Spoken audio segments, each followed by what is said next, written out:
Hi, I'm Professor Dibyesh Anand from University of Westminster, London, and I'm here to talk about politics of reincarnation in terms of China, Tibet, and the Dalai Lama. It's quite clear that the idea of reincarnation is integral to Tibetan Buddhism, Tibetan culture, Tibetan history, and also Tibetan identity and politics. So, what struggle we are facing, of course, is the Chinese government, People's Republic of China, is claiming that it has the final authority on reincarnation, particularly of high lamas like the Dalai Lama and the Panchen Lama and the Karmapa and others.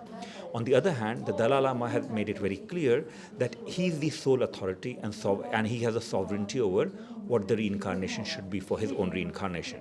As a scholar of international relations, what I look at is the ways in which the ideas of reincarnation, which does not respect territorial boundary, interacts with and clashes with ideas of international relations where there are strict boundaries. So China will say Tibet belongs to China and therefore everything that is in Tibet is controlled by China. That's what they would argue. But reincarnation, as we know, is much more fluid and much more contested.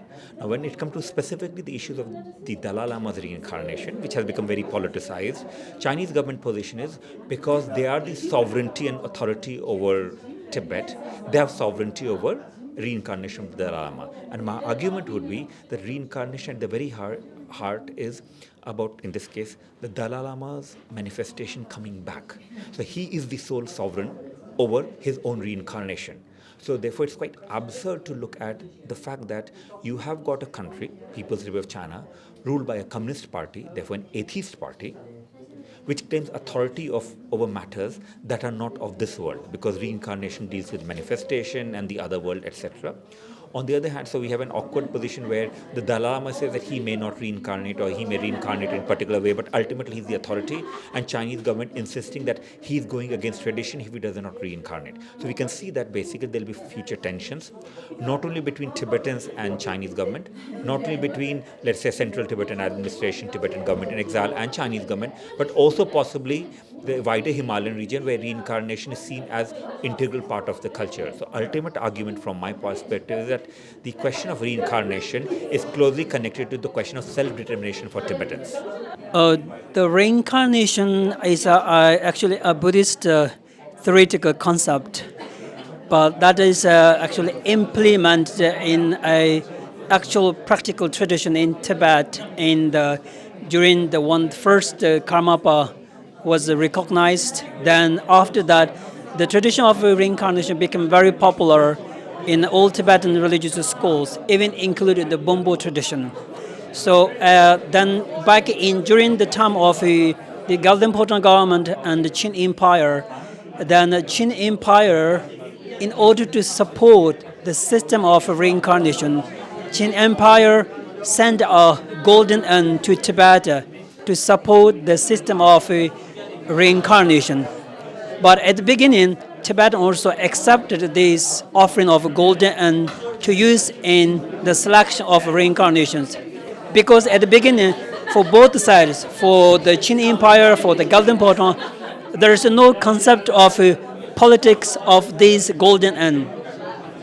So, however, back in the 19th century, because the European colonial powers come to all over the world, including Asia, then the narrative of golden urn become a more political issue, a more political question.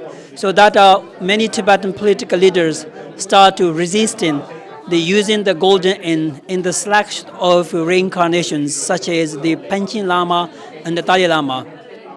Hi, I'm Carol McGranahan from the University of Colorado in Boulder, USA.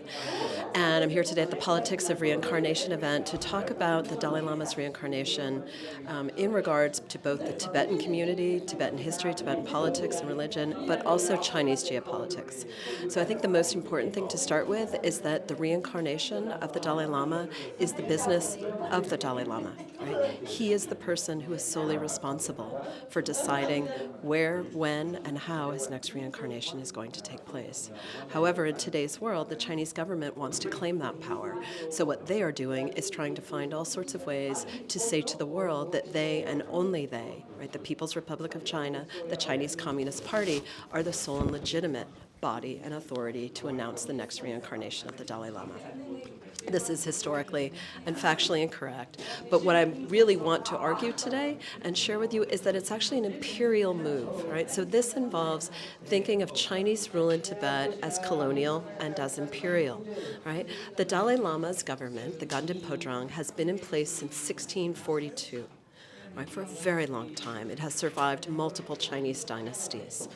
The Dalai Lama himself, right, has governed for years through the policy in Tibetan of Chutsi, of religion and politics together, this system. In 2011, he stepped down from political power to allow for a democratically elected leader, and now there is a Sikyong, right, in place in exile. And coming up, he is going to turn 90, right, on July 6th, 2025, and will be making an announcement sometime in his 90th year about his next incarnation. All of this is known to the Tibetan people, to whom the Dalai Lama is not just a leader in a political sense or even a religious sense, right, but someone in whom devotion and faith is placed, right? So truly a unique person to the Tibetan community in the world as well. The Chinese government knows this, right? Cutting ties to the Dalai Lama for Tibetan people inside the PRC is one of the main goals of the Chinese government.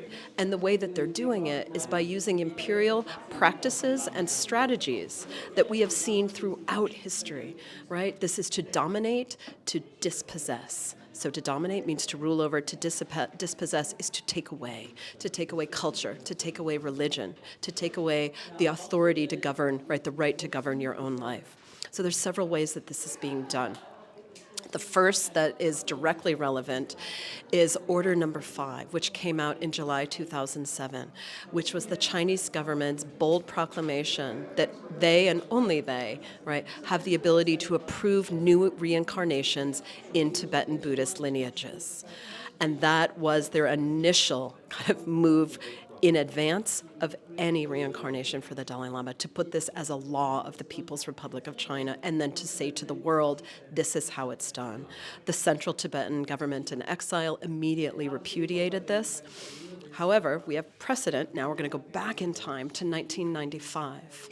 So in 1995, this is when the Tibetan government secretly, right, working Tibetans inside and outside Tibet, worked together to find the next reincarnation of the Panchen Lama. The Chinese government announced that they were soon going to be finding a new boy, basically for that.